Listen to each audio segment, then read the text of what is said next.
ข้อมูล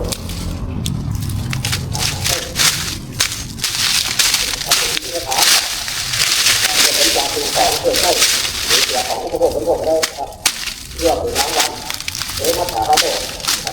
ที่เขาจะ